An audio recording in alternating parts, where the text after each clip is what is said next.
Me gustaría empezar con un poco de historia, porque la mayor parte de los seniors que estáis aquí habéis oído hablar de Herschel desde hace mucho tiempo.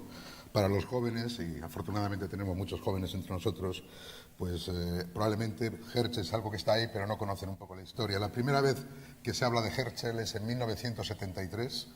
Un grupo de 6, 7 radioastrónomos en la época intentan convencer a la comunidad de que había que hacer un telescopio de 8 metros con receptores heterodinos. En los años 90, los ingenieros intervinieron y pusieron un poco de orden y de coherencia en esas ideas, y se vendió a la Agencia Espacial Europea un telescopio de 3,5 metros, y la agencia aceptó la misión como un cornerstone. Había 3 instrumentos. Inicialmente no se llamaba Herschel, se llamaba FIRST, Far Infrared Space Telescope, y en el año 2000, una vez que ya había sido aprobada la misión y que España estaba participando a varios niveles, tanto a nivel instrumental como a nivel científico en la misión, organizamos un congreso en Toledo donde se le cambió el nombre al satélite de FIRST a Herschel, aprovechando pues eso, que en el año 2000 era el segundo centenario de la muerte o del nacimiento de Herschel, y se convirtió en Herschel y así se ha quedado. Me gustaría dejar claro que todos los equipos españoles que han participado en la construcción de instrumentos no solamente han participado en los instrumentos, en el hardware, en el contacto con las empresas, etcétera, sino que han tenido un rol esencial en la definición de la ciencia que se llevará a cabo, que se está llevando a cabo con Herschel. El año pasado, el 14 de mayo, Herschel fue lanzado con éxito y poco después empezamos a recibir los primeros datos mostrando que todo estaba muy bien. Pasamos de una situación en la cual teníamos imágenes muy bonitas pero completamente artísticas a la realidad. En el curso de los últimos 20 años o 15 años, si queréis, se ha ido construyendo las distintas partes. Aquí tenéis un ejemplo de, espero que no, eso es, el telescopio, podéis verlo ahí, de 3,5 metros, ha sido construido completamente en Europa. Aquí tenéis el criostato con los instrumentos que van encima. Y aquí ya tenéis resultados, lo que estáis viendo de fondo, la imagen, evidentemente esto no es una foto de Herschel volando, pero lo que hay detrás son resultados de Herschel, son resultados obtenidos con PACS y con Spire. ¿Cuáles son los principales objetivos científicos de Herschel? Pues abarca muchos campos, puesto que tiene 3 instrumentos que permiten observar en todo el dominio submilimétrico del infrarrojo lejano. Esencialmente los instrumentos PACS y Spire están dedicados a la fotometría, pero tienen capacidades espectroscópicas, y ya hablaré de ello. Y el objetivo esencial es el estudio y la evolución de galaxias, asociaciones de galaxias, historia de la formación estelar en galaxias, origen de la radiación de fondo en el infrarrojo, historia de la evolución de los elementos. Y además de estos 2 instrumentos hay otro que es un auténtico receptor heterodino, como los que tenemos en los radiotelescopios, como los que hay en Granada, que permite tener una gran resolución espectral. Llega incluso a unos cuantos metros por segundo la resolución que puede proporcionar el instrumento. Normalmente estamos trabajando con un delta lambda o un lambda sobre delta lambda del orden de 1 millón. Este instrumento está dedicado esencialmente al estudio de la estructura, la dinámica y la composición del medio interestelar, el estudio de las condensaciones preestelares y de estrellas jóvenes, discos protoestelares, astroquímica, el estudio del agua en el universo, que es uno de los goals de Herschel. Y evidentemente también hay una parte importante de la ciencia que está dirigida al estudio de cuerpos en el sistema solar. ¿Por qué necesitamos la alta resolución? Pues como todos sabéis, si tenemos la información espectral adecuada, la información cinemática, podemos utilizar nuestros métodos de transferencia de radiación para inferir las condiciones físicas del gas donde se está emitiendo la señal. En el caso de las moléculas, que es uno de los objetivos principales de Herschel, estamos hablando de longitudes de onda pertenecientes a la rotación de las especies moleculares, y uno de los aspectos importantes de Herschel es que ha habido una colaboración intensísima con los grupos de química física, porque para interpretar los datos de Herschel era necesario tener información sobre la microfísica de las moléculas, las colisiones de las moléculas con hidrógeno molecular, con helio, etc. Si tenemos esa información espectral, somos capaces de invertir nuestros perfiles, ajustar nuestras intensidades y determinar, como aquí podéis ver para el caso de una estrella carbonada, la abundancia de una molécula determinada, en este caso el cloruro de sodio, en función de la distancia a la estrella, y veis la comparación entre los ajustes entre los datos y los modelos. Esa es la razón por la cual en Herschel se tiene un instrumento de muy alta resolución espectral. Y aquí vais a ver otro ejemplo. Aquí veis una de las bandas de IFI, del espectrómetro heterodino, y SPIRE. En rojo estáis viendo los resultados en la dirección de una estrella rica en carbono con baja resolución espectral.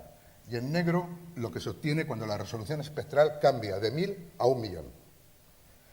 Podéis ver un zoom en frecuencias en esta parte, ya vais viendo cómo esta línea intensa que hay aquí en realidad se compone de 3 líneas: monóxido de carbono, cianuro de hidrógeno y cianuro de hidrógeno en un estado vibracionalmente excitado. Aquí está otra línea de HCN vibracionalmente excitado. Si hacemos un zoom podéis ver que en el caso de SPIRE vamos a obtener información solamente sobre las moléculas más abundantes, las más intensas, pero vamos a ocultar completamente todo el estudio, el potencial para poder determinar la complejidad química del gas. Dependiendo de lo que estemos haciendo, de lo que queramos hacer, en un caso tendremos que utilizar SPIRE, en otros casos tendremos que utilizar IFI.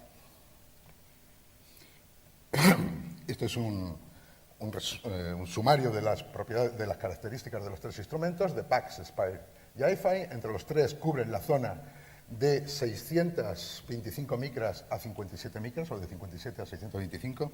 Una de mis labores como Mission Scientist fue poner de acuerdo a los tres instrumentos para que utilizaran unidades idénticas para las frecuencias. Uno utilizaba números de onda, otros utilizaban gigahercios, otros utilizaban micras, y era un poco complicado.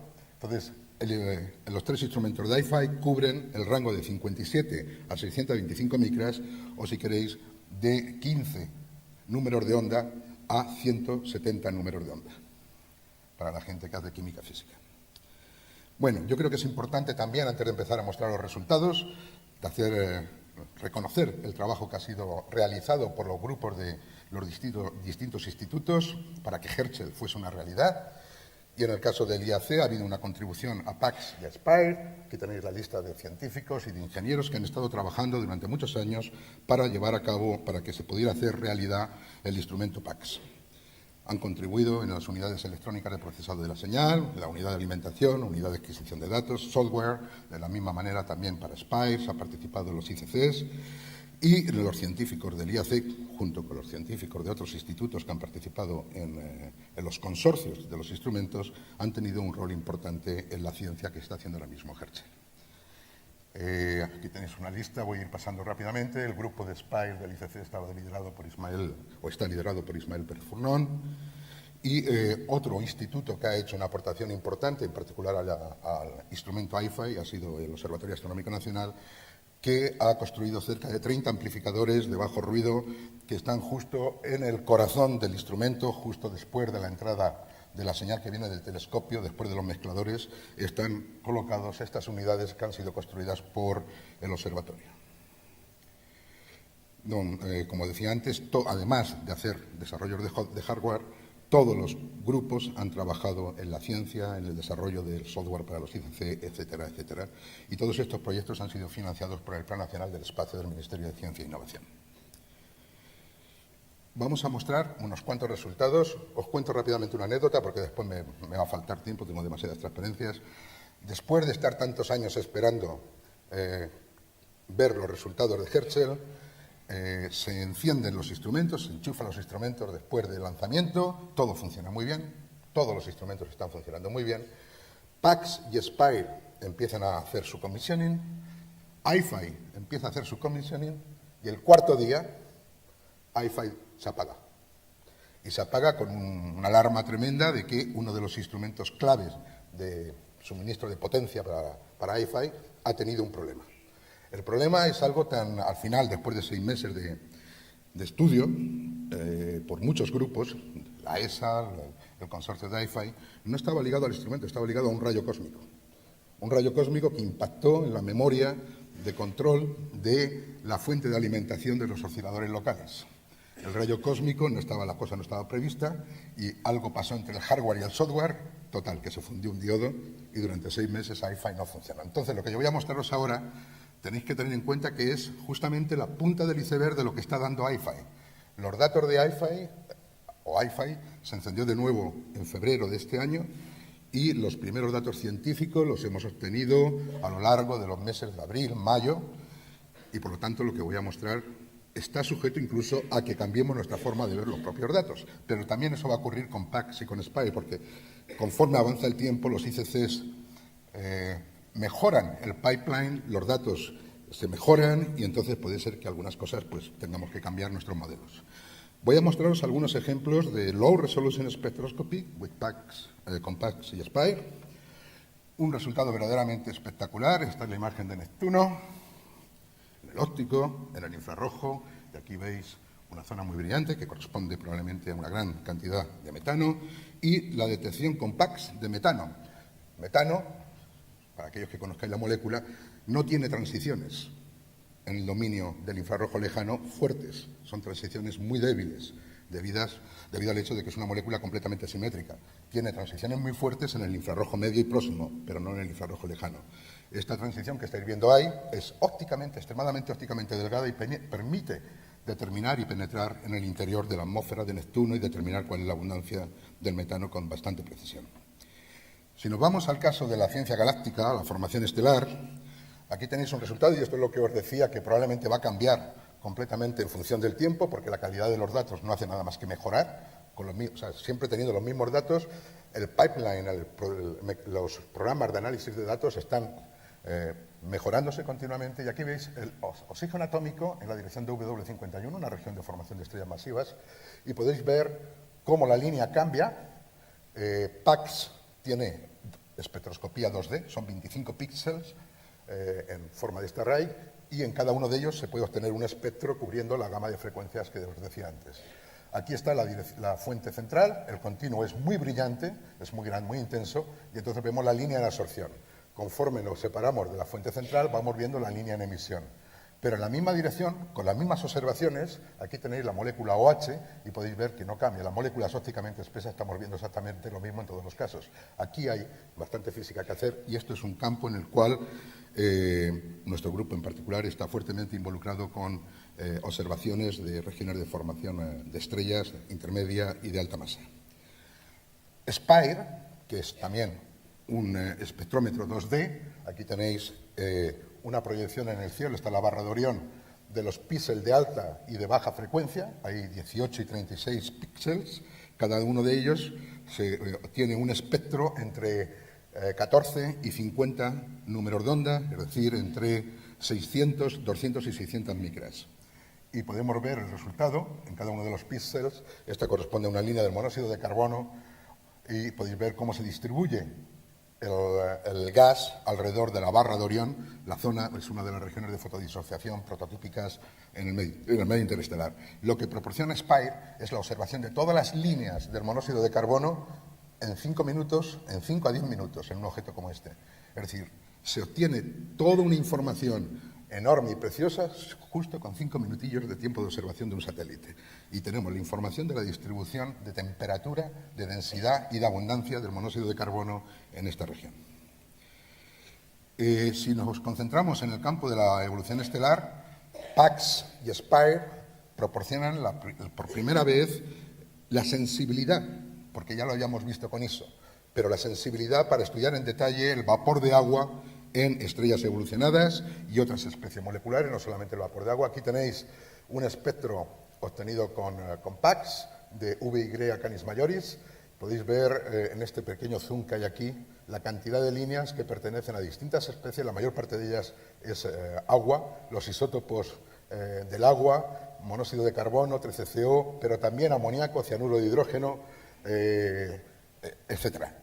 Y no es fácil comprender en algunos casos por qué en una estrella que es rica en oxígeno podemos llegar a tener moléculas carbonadas.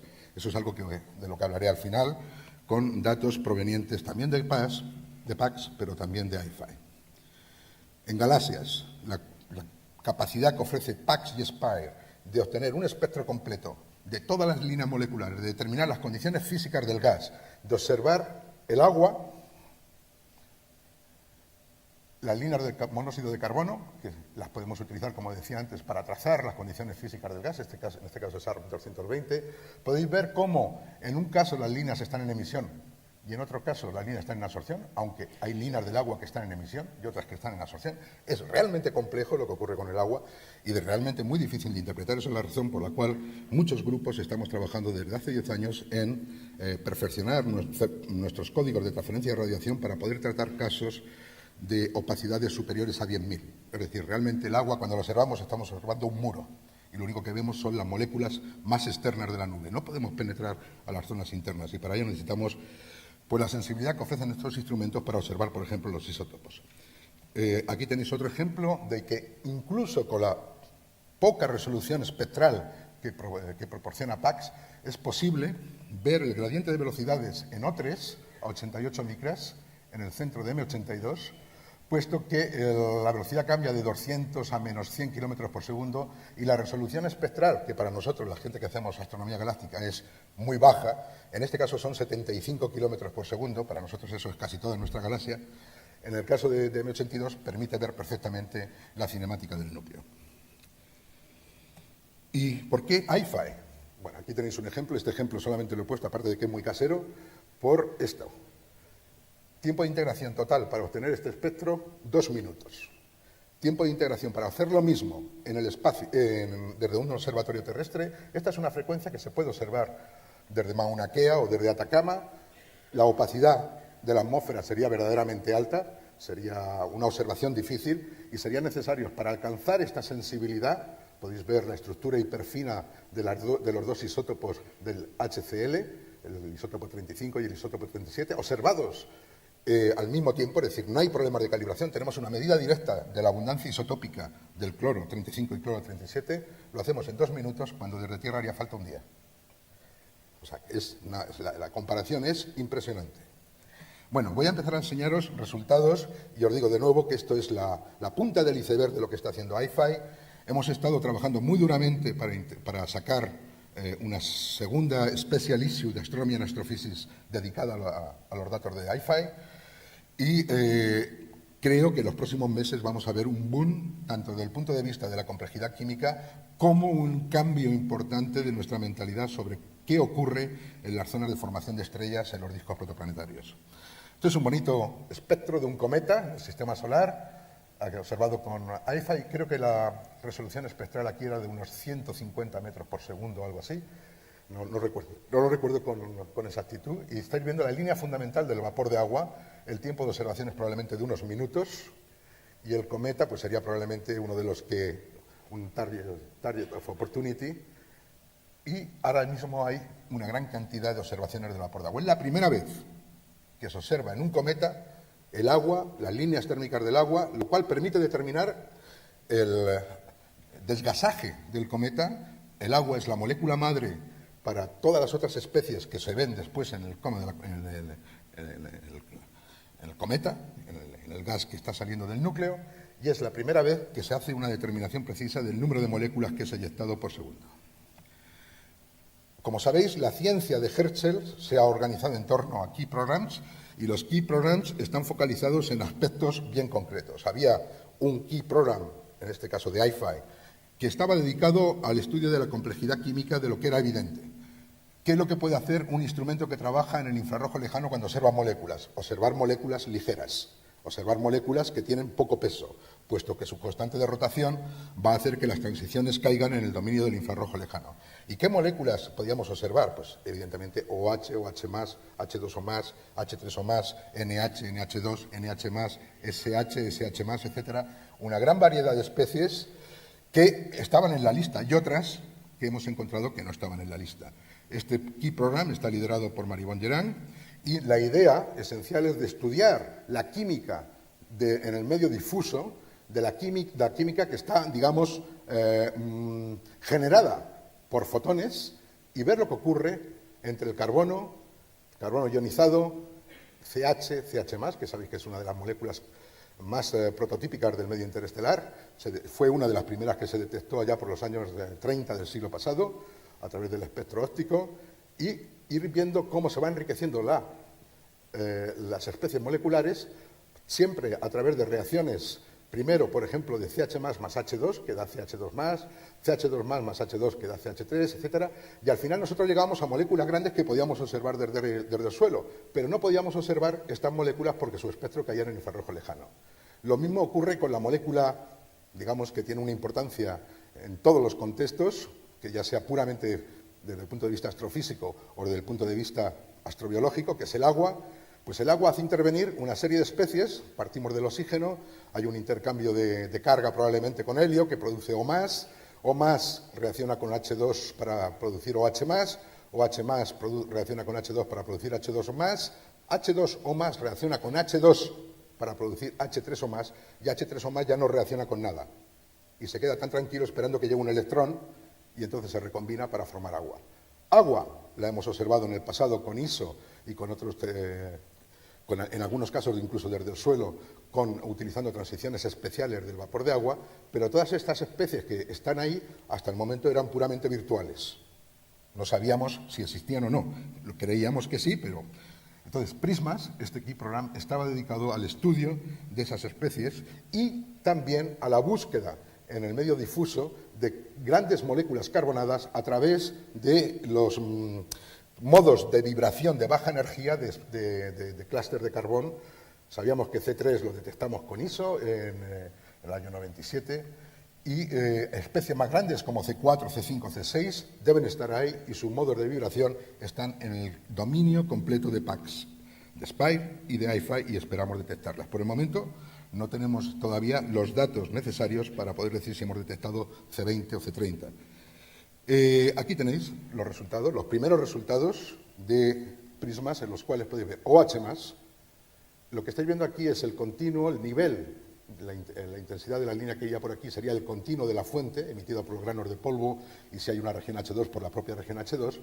Y lo que estáis viendo es que el gas que está delante está absorbiendo completamente la emisión del continuo. La resolución espectral aquí es típicamente 0,2 kilómetros por segundo. Podemos irnos a H2O+ y podéis ver la absorción y cómo cambia entre estar en el modo orto o en el modo para de H2O+, es decir, que tenemos ahí una información preciosa de qué está pasando, y H3O+. Toda la serie de moléculas necesarias para la formación del agua, por primera vez, Herschel y IFI las están están proporcionando datos que nos permiten determinar el rol que juegan en la química. Aquí tenéis otro bonito espectro de H2O+, en la dirección de W3. H2O+ es como el agua, simplemente que le hemos quitado un electrón, no tiene más complejidad. Pero lo que sí tiene dificultad es que es muy reactiva con H2. Solamente puede existir en aquellas zonas donde H2 no es abundante, es decir, el medio difuso, y eso es lo que hemos visto. Una gran sorpresa ha sido el fluoruro de hidrógeno. Sabíamos que había fluoruro de hidrógeno en Sagitario B2, lo vimos con ISO, lo vio Dave Neufeld, pero no esperábamos que hubiese tanto HF en el medio difuso. Es tan abundante como el agua, como otras especies, realmente contiene todo el flúor. En el medio difuso prácticamente está en la forma de HF. Es un resultado verdaderamente increíble. Aquí tenéis varios espectros. HF es el azul, donde veis que absorbe completamente el continuo. Normalmente en radioastronomía no tenemos mucho continuo, pero aquí ya estamos hablando de radioastronomía en el infrarrojo lejano. Y ahí sí que hay un continuo importante. Por eso casi la mayor parte de las líneas que vemos con IFI están en absorción. Y lo veis comparado con el vapor de agua, y veis cómo HF absorbe exactamente a todas las velocidades en las que absorbe el vapor de agua e incluso más que el propio vapor de agua. Este es un resultado bastante curioso, un poco inesperado y que abre una perspectiva nada despreciable sobre los procesos de enfriamiento, calentamiento y de química en el medio difuso. Con respecto a las moléculas que tienen carbono, aquí podéis ver el caso de CH y CH+. CH+ se detecta fácilmente en la dirección de regiones de fotodisociación, se detecta también incluso en el gas alrededor de regiones de formación de estrellas masivas. CH es un poco más difícil de detectar, pero de nuevo tenemos toda la cadena de moléculas que forman los primeros hidrocarburos y que permiten el crecimiento y el enriquecimiento de la química del carbono en el medio interestelar. Con respecto al nitrógeno, por primera vez también, se puede hacer un estudio comparativo de NH, NH2, NH3, NH+, Aquí veis los distintos espectros, cada uno de los colores corresponde a una de las moléculas distintas. Podéis ver que hay diferencias. La estructura que estáis viendo aquí no es ruido, es simplemente la compleja estructura hiperfina que tienen estas moléculas. Son moléculas con estados electrónicos, con un momento angular electrónico distinto de cero, con una estructura hiperfina, fina e hiperfina, que produce pues, una complejidad de líneas nada despreciable, pero que permite también determinar mejor las condiciones físicas. Hay otros resultados que yo creo que son verdaderamente también importantes desde el punto de vista de la física del medio interestelar, que conciernen el Key Program de CHES, que está liderado por Cecilia Ceccarelli, en el cual se hace un survey, un barrido espectral completo con HiFi de varios objetos con distintas condiciones físicas, para ver qué pasa. Es un poco phishing, es para ver realmente, primero determinar las condiciones físicas y ver qué es lo que pasa cuando se cambia de un objeto a otro. Los objetos que se han seleccionado en este Key Program son, hay una gran variedad, son objetos de tipo objetos de clase 0, choques, como este de aquí, este objeto de aquí, LIN 1157, estrellas de masa intermedia y estrellas o zonas de formación de estrellas masivas. Y aquí tenéis un resultado en una zona pequeña de frecuencia, estos son solamente 40 gigahercios de los 1000 gigahercios que cubre, o 1500 que cubre el instrumento HiFi. Cada uno de estos paneles corresponde a una fuente distinta y podéis ver cómo el espectro cambia simplemente porque cambia la temperatura, la densidad y la composición química. Y la composición química está relacionada, evidentemente, a los procesos físicos a los que están sometidos estos objetos. En el caso de este objeto, que es el choque, se ve esencialmente agua, se ve monóxido de carbono. Conforme vamos aumentando la temperatura, esto es un hot corino, empieza a haber líneas de especies como formaldehído, metanol, son débiles. Conforme la temperatura aumenta, el metanol, las líneas de metanol empiezan a dominar, y en el caso de este objeto, que es una región de formación de estrellas masivas, todo el espectro que estáis viendo es similar al de Orión, está dominado por metanol. Por primera vez hay miles de líneas observadas con la misma calibración, sin problemas, todas llevan el mismo apuntado, el mismo error de apuntado. Libres de error no hay nada, pero por lo menos, desde el punto de vista relativo, todas esas observaciones tienen la misma calibración y el mismo error de apuntado. Y eso nos va a permitir, estamos verdaderamente, como decía al principio, nos va a permitir ver cómo cambian las condiciones físicas cuando se produce el colapso gravitatorio y cuando se empiezan a formar los discos protoplanetarios en torno a estos objetos. Aquí tenéis un ejemplo de líneas de agua en el choque en LIN 1157. Podéis ver la línea del vapor de agua con esta absorción que está producida por gas, que está delante de la nube. La línea tiene unas alas nada despreciables que vienen o son producidas en el choque. El monóxido de carbono lo tenéis aquí. El espectro, aunque parezca que las alas del agua van más lejos que las del monóxido de carbono, es simplemente una cuestión de sensibilidad.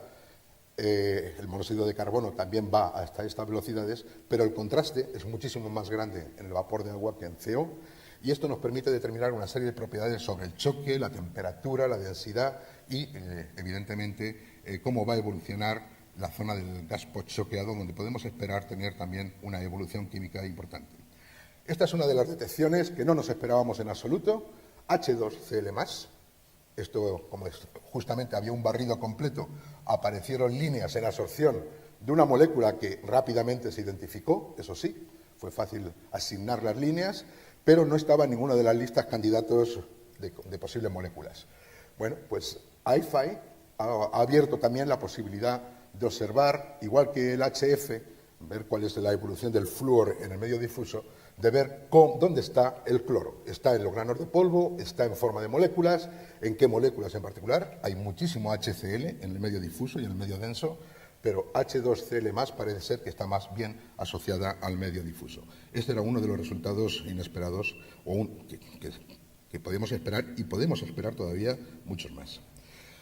Uno de los key programas más bonitos y más interesantes es el estudio del agua. ¿Dónde está el agua en el medio interestelar? ¿Y qué pasa con el agua cuando tenemos un colapso gravitatorio, etcétera? Este proyecto, que está liderado por Evin van Dieschot, pues la idea es observar unas 90 fuentes en una serie de líneas del agua y ver cómo cambia la abundancia del agua en función de las condiciones físicas.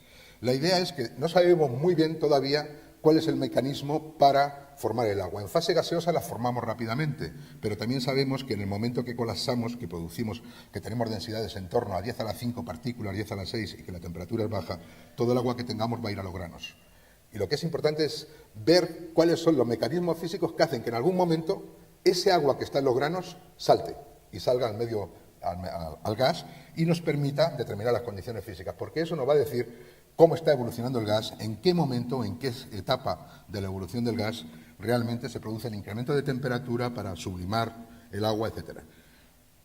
La idea es estudiar todos los procesos físicos que pueden afectar la intensidad de las líneas, desde simplemente la excitación colisional, es decir, moléculas de H2 que colisionan con el agua, o excitación radiativa e incremento de la temperatura porque el objeto central empieza a iluminar las paredes que está creando el outflow asociado al proceso de formación de estrellas. Aquí tenéis uno de los primeros resultados. Este es un choque en el que lo hemos visto anteriormente, LIN 1157, y este es un mapa obtenido con PACS en la línea una de las líneas del vapor de agua de alta excitación, a 179 micras, y podéis ver que realmente la comparación, si se hace una comparación de la emisión del vapor de agua con lo que se observa en otras especies como el H2 choqueado o el monóxido de carbono en cada uno de estos bullets, veríamos que la comparación es lo que se ha hecho en este paper de Nisini et al. Es increíble. Donde hay un choque, aparecen agua, y la mayor parte de la intensidad de las líneas que se observan están asociadas a choques. Hay algo que viene también del objeto central, pero esencialmente todo es física de choques. También, ya estoy volviendo de nuevo a la baja resolución espectral, algunos de estos objetos que nos interesan tanto a los que hacemos astronomía galáctica, esto es un flujo bipolar, la velocidad a lo largo del flujo es tan grande, de más o menos 200 kilómetros entre las dos partes del flujo, que incluso PACS, en las líneas de oxígeno atómico, se mueven, se desplazan. Podemos ver el efecto Doppler con PACS en objetos de estas características. Verdaderamente hace falta velocidades superiores a la solución espectral. Os dije antes, es del orden de 70 kilómetros, pues en el momento que tenemos 70 a 100 kilómetros de diferencia entre la parte azul y roja del outflow, vemos cómo las líneas se separan. Y esto nos va a permitir estudiar O1. Hasta el momento no sabíamos qué fracción de O1 se encuentra en fase gaseosa, no solamente en estos objetos, en todos los objetos del medio interestelar. EXOS, este es un key program espectacular, porque simple y llanamente se ha cogido las fuentes más brillantes del cielo, es decir, Orión y Sagitario, y ha hecho un barrido espectral total con IFI en 40 horas. Lo mismo hecho desde Tierra, es decir, hacer un barrido espectral de 1500 gigahercios, desde 500 hasta 2000 gigahercios.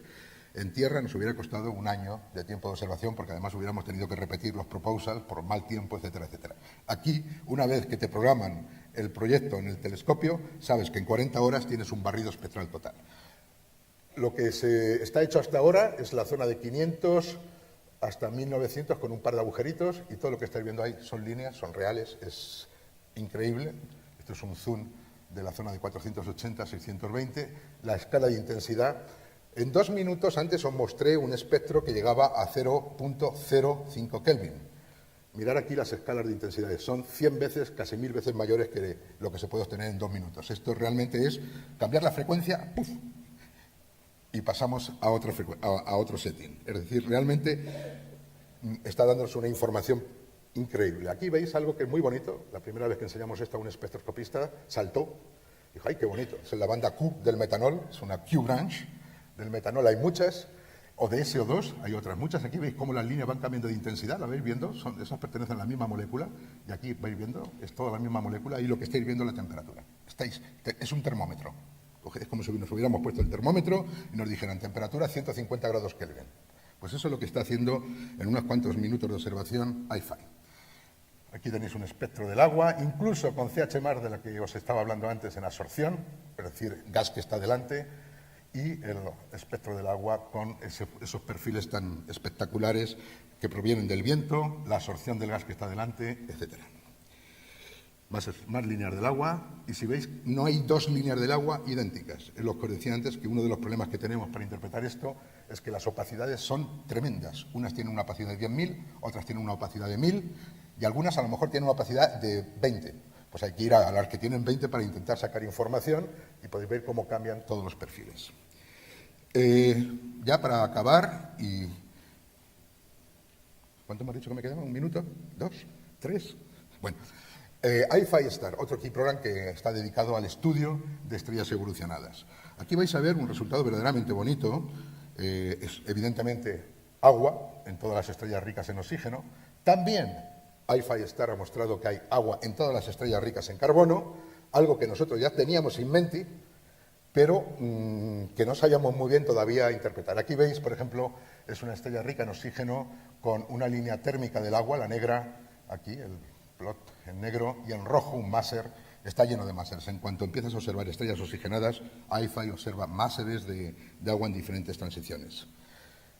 Aquí podéis ver la cinemática compleja de una estrella evolucionada, una protoplanetaria, es CERN 618, donde se ve el viento, un viento de más de 200, más o menos 200 kilómetros por segundo. Y en este caso particular podéis ver cómo observar desde las líneas de baja intensidad o de baja excitación del monóxido de carbono, desde el suelo, el viento se ve marginalmente. Conforme vamos aumentando en excitación, el viento empieza a verse, y con iFi lo único que vemos es el viento. Realmente nos proporciona un contraste para estudiar el gas que está, digamos, asociado a los fenómenos violentos de pérdida de masa de estos objetos cuando están evolucionando hacia la fase de enanas blancas. Y para acabar, dejarme, por favor, que os muestre un resultado muy bonito que ha aparecido en Nature recientemente. Esto es una estrella rica en carbono, como se ve, digamos, en luz reflejada. Entonces podéis ver, esta es una escala de 20 segundos de arco, el objeto central está aquí, tenéis una serie de capas producidas por los procesos de pérdida de masa de la estrella. En el centro el objeto se llama IRC 10216, es el prototipo de estrella carbonada, porque está aquí al lado, entonces es la que hemos estudiado con todos los instrumentos. Este objeto, cuando lo observamos con el radiotelescopio de 30 metros, vemos que tiene una estructura, no es una galaxia, aunque lo parezca, es una estrella evolucionada a distintas velocidades. Para el gas podemos ver la estructura del gas, y vemos que esas capas que se veían en el polvo, aquí llegan hasta 200, 400 segundos de arco, y nos están indicando que la estrella ha ido perdiendo masa de una manera más o menos regular, porque la distancia entre las distintas shells es 600 años, pero de una manera poco isótropa, es decir, cada una de estas shells tiene agujeros. Y aunque sea una estrella de una gran pérdida de masa, esos agujeros tienen un efecto, y es que la luz de fuera entra hasta el interior de la estrella. Estoy acabando ya. Ese mismo objeto observado con Galex muestra aquí lo que os estaba enseñando antes, es este objeto de aquí, sería este tamaño, y hay una zona de interacción del eyecta de la estrella con el medio interestelar, observado aquí como este anillo, que luego se observa con PAX y SPIRE en la emisión del polvo. ¿Y este objeto qué es lo que tenía de particular? Pues tenía, cuando lo observamos con ISO, que es un telescopio de juguete comparado con Herschel, porque era un telescopio de 60 centímetros, lo único que veíamos era CO y HCN. Lo seguimos viendo con PAX, pero ya no vemos esta cosa así un poco amorfa. Empezamos a ver muchas cosas, muchas líneas. En particular empezamos a ver líneas de agua. Y este objeto tenía agua, lo había descubierto Schwartz, lo había descubierto Odin, y habían supuesto que realmente el problema, para interpretar el hecho de que un objeto rico en carbono tenía agua, lo que ocurría es que los cometas que estaban alrededor de la gigante roja se habían evaporado, se estaban evaporando y se estaba eyectando en la evaporación de los cometas al gas de la gigante, de la envoltura circunestelar. PAX nos ha proporcionado por primera vez bastantes líneas del agua que nos indican que no, que el agua viene de la mismísima fotosfera de la estrella, muy cerca de la estrella. No es evaporación de cometas, es algo más complejo. Cuando combinamos eso con observaciones de iFi y con observaciones de 30 metros, lo que está ocurriendo es que tenemos una fotoquímica que no habíamos previsto nunca, ni aquí, en este objeto, ni en ningún otro. Siempre hemos pensado que las estrellas evolucionadas, la radiación no podía penetrar al interior, la radiación de nuestra galaxia. Si permitimos que la radiación penetre, y os recuerdo que las estrellas carbonadas y oxigenadas, muchas de ellas se ven a simple vista, por lo tanto, si las vemos, también la luz entra dentro de ellas. Si permitimos que la luz entre, tenemos fotodisociación del monóxido de carbono, rompemos el equilibrio termodinámico que es el que gobierna estos objetos, y entonces podemos empezar a producir otras especies, en particular agua. ¿Qué es lo que vemos con PAX? Es impresionante, dejadme que os lo diga, por favor, porque es increíble. Todos los niveles vibracionales de HCN hasta 15.000 grados se ven en los espectros de PAX. Y, estoy acabando, aquí tenéis más modos vibracionales de HCN, y realmente cuando vamos a Si estamos observando HCN a todas esas energías, probablemente deberíamos tener láseres por todos los lados. Este es un espectro de iFi, es la penúltima transparencia, en el cual vemos la banda 1B de iFi. Aquí hay 2 horas de tiempo de observación. Podéis ver la cantidad de líneas de esta especie, SiC2. Hemos demostrado por primera vez que la mayor molécula, la molécula que contiene los enlaces SiC, no es SiC, sino SiC2. Es la molécula más abundante en la parte interna de la fotosfera.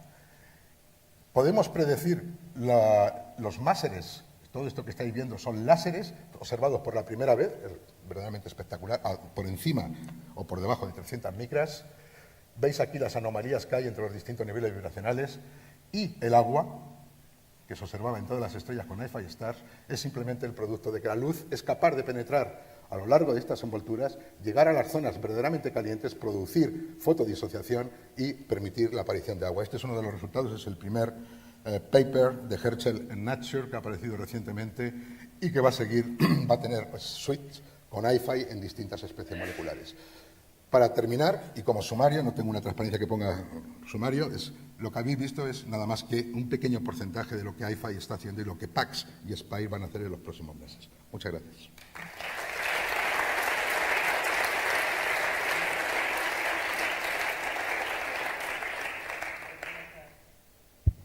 Pepe, y pasamos a un par de preguntas rápidas respecto a este futuro. ¿Herschel va a estar operativo hasta 2012? Hasta 2012 tenemos una barra de error ahora mismo de 2-3 meses en el consumo de helio del criostato. O sea que va a ser nominal, en principio va a ser nominal, salvo que tengamos algo imprevisto. No, este máximo solar. Bueno, pues, ¿alguna pregunta? ¿No? Pues agradecemos a Pepe esta ventana Grandes Descubrimientos.